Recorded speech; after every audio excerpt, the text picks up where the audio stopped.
आज जो तहकीकात समाचार अभी तक गांव में था, खेत खलिहान में था, वो गांव से शहर तक अपने कार्यालय के रूप में आया है। आज जो कलम, कीबोर्ड और कैमरे हैं, इनकी ज़रूरत क्यों है? जब आपके पास एक कार्यपालिका है, विधायिका है, न्यायपालिका है, तो एक खबर पालिका की ज़रूरत क्यों पड़ गई? भारत दुनिया का अकेला ऐसा देश है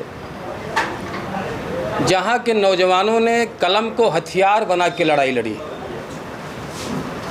और जिन लोगों ने कलम को हथियार बना के लड़ाई लड़ी, उनके हिस्से में आज भी सवाल ही आए हैं। कई लोग जिनके पिताजी अंग्रेज़ों के ज़माने में दारोगा थे, उनका बेटा मंत्री हो गया आज़ादी के बाद, लेकिन वो जो कलम का सिपाही था आज भी सवालों के घेरे में। पत्रकारिता की ज़रूरत इस नाते है कि जो साधारण व्यक्ति अपनी बात कह नहीं पाता, आप एक तरह से उनके वकील हो कि उनकी आवाज़ को आप शासन तक, प्रशासन तक, उस बिंदु तक पहुंचाएं जहां से समस्या के हल होने के रास्ते मिल जाएं।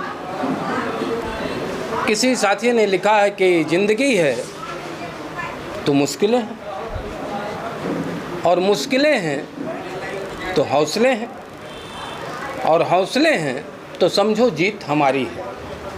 अगर आपके जीवन में कठिनाइयां नहीं आ रही हैं तो आप यकीन मानिए कि आप कुछ नहीं कर सकते। आज जिस अमिताभ बच्चन जी को जो बस्ती की माटी से जुड़े हैं,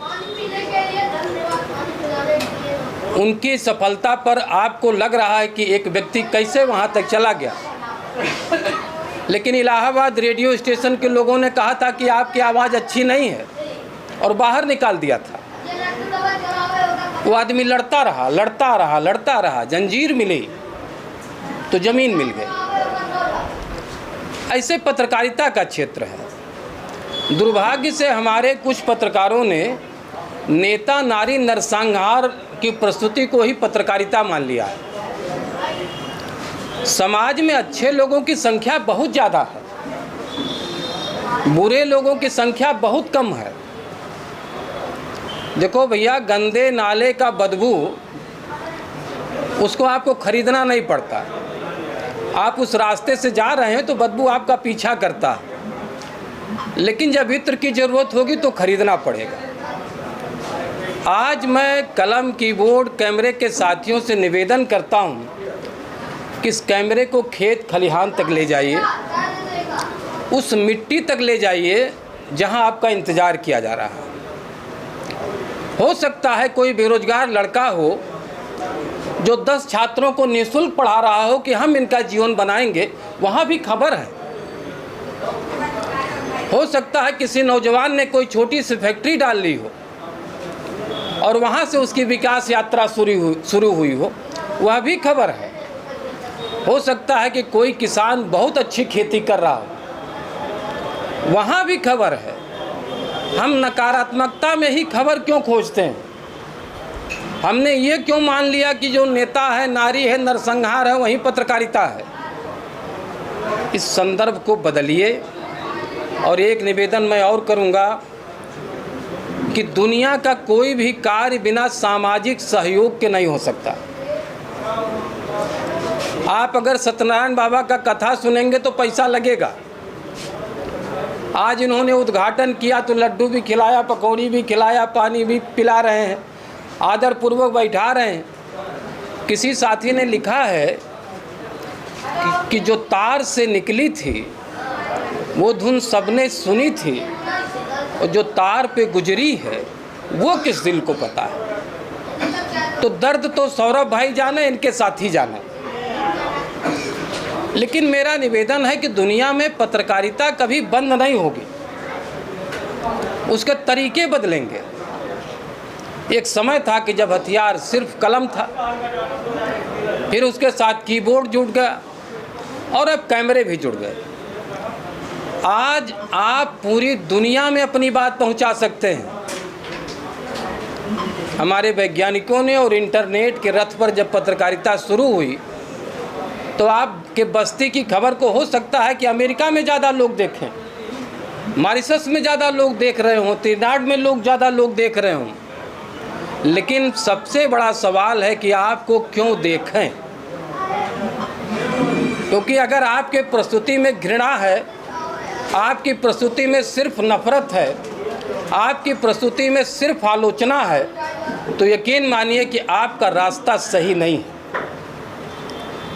गोपाल दास नीरज जी ने एक कविता लिखी है कि छुप छुप अश्रु बहाने वालों, मोती व्यर्थ बहाने वालों, कुछ सपनों के मर जाने से जीवन नहीं मरा करता है।